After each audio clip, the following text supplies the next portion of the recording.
Have you ever stopped to think about what would happen if the first rung on the career ladder just disappeared? Well, for millions of people trying to start their careers right now, that's not some far off hypothetical. It's really happening. Today, we're going to dig into why that classic first job is vanishing, and more importantly, what we can actually do to build something new in its place. Think back to your first real job. You remember it, right? For most of us, it was probably less about the actual work we were doing and more about just being there. You were soaking it all in. That first job was so much more than a paycheck. It was our way in, our chance to learn all the unwritten rules of the professional world. And that's really the key here.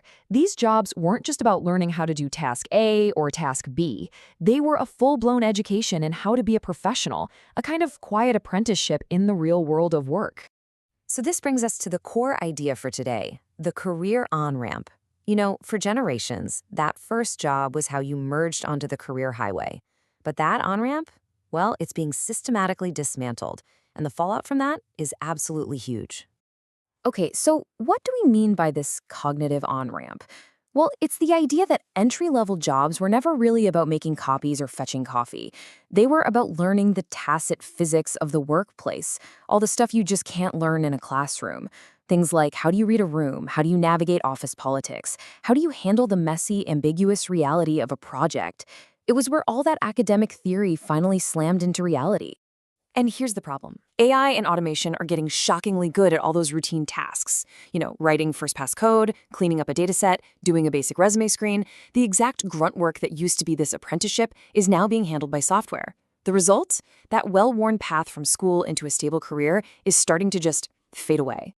And listen, this isn't just some temporary hiring freeze for new grads. No, it's much, much bigger than that. What we're looking at is a real structural mobility crisis, and it's carving out a massive hole in our workforce.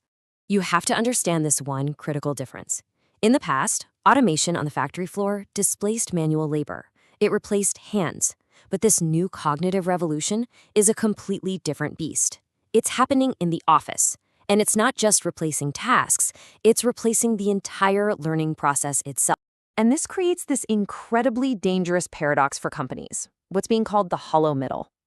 On one hand, businesses are screaming for senior-level experts, people with deep experience and strategic judgment. But at the very same time, they're automating away the junior roles that are the only way to actually develop that talent in the first place. I mean, there's a phrase that just nails the absurdity of it all. They are burning the nursery to warm the house. In the chase for short-term efficiency gains, they're literally destroying their own pipeline of future leaders. It just can't last. So what does this actually feel like for the people caught in the middle of it all? As you can probably guess, it creates this deeply frustrating, kind of crazy-making situation for a whole new generation of workers. I mean, think about it. We have a generation of graduates who are more credentialed than any before them. They have the degrees, the certifications, they've done everything society told them they needed to do. But they're walking into a job market where the very tasks they would use to prove their skills, to show they're competent, have just vanished. It's like they've spent years training for a sport that no one plays anymore. This all boils down to one single, unavoidable question. If the machine is doing all the work of a novice, how does a human being ever get the chance to become an expert? Okay, so the problem is clear, and it's a big one. But this isn't about doom and gloom.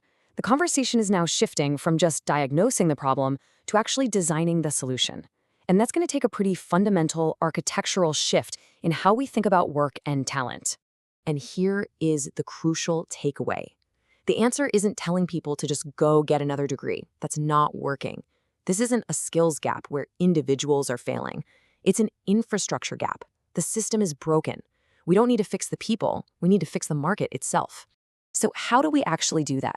Well, the source material lays out a three-part plan. First, we need to move from gatekeeping to architecting. Instead of just looking for perfectly polished candidates, companies need to become talent architects, building earn and learn models like apprenticeships that bet on potential. Second, we need to go from being obsessed with degrees to focusing on competency. This means we value verifiable skills, like a portfolio of work or a practical test, over a diploma. And third, our policies need to create trampolines, not just safety nets. We need platforms that don't just catch people when they fall, but actively help them spring upward into better opportunities. So where does all this leave us? Well, we're at a really critical moment.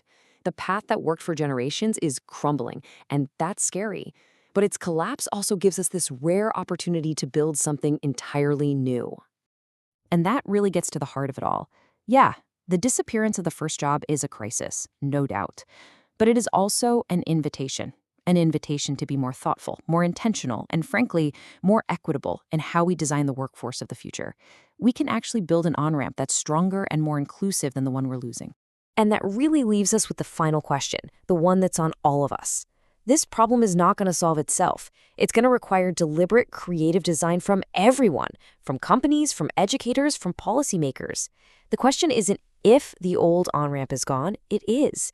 The real question is, what are we going to build in its place?